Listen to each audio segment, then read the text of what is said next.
Mr. Zilber, they're going to put, we are a fast-moving photographer, Dan. He's going to put a nice picture of us here, okay? And this is a letter to President Chikisade, Democratic Republic of Congo, again congratulating him on settling this long-running war and inviting him to Washington, D.C. for the final conclusion of the agreement, hopefully soon. That's great.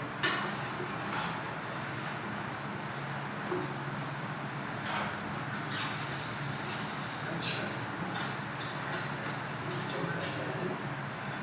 Take that pen. Thank you, Mark. So I'd like to ask JD to say a few words, our great Vice President, and then Marco, and go ahead. Great. Well, first, let me welcome the foreign ministers of Rwanda and Congo. It's great to have you in the Oval Office. And second, let me say congratulations to the President, Secretary Rubio, and the entire team.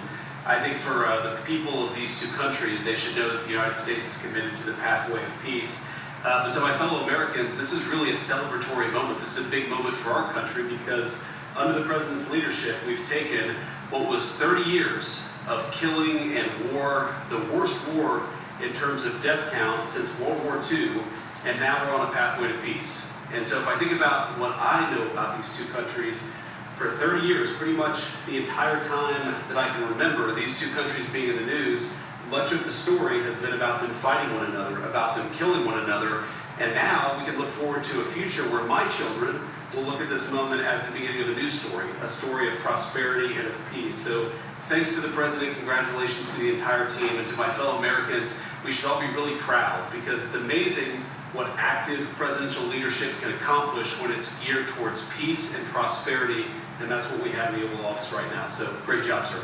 Thank you very much, JD and Marco, and then we're going to ask the two principals to speak. Yes, sir. Mr. President, first of all, thank you. When I first came on this job a few months ago, you made it very clear that one of the priorities of this administration under your leadership was going to be the pursuit of peace.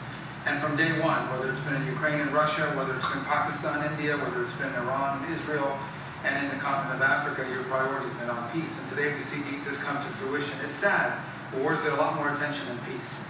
But peace is harder than war, a lot harder. And I want to congratulate both of the leaders here and their respective presidents for choosing the harder path, which is often peace, than the easier path, which sometimes is war, as costly and as bloody as it may be.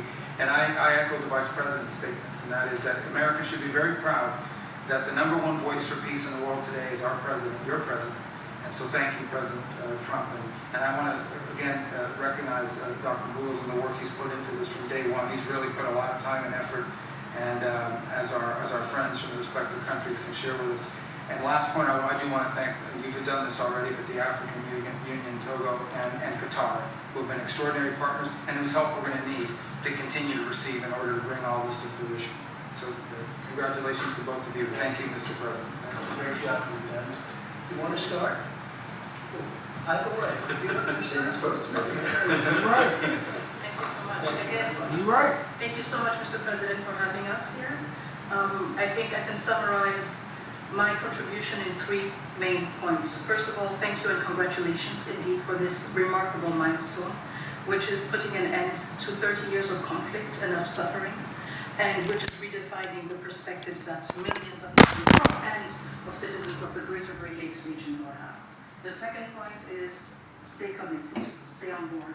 We need the United States to make sure that this agreement holds and that you hold us accountable. And the third point is, if you stay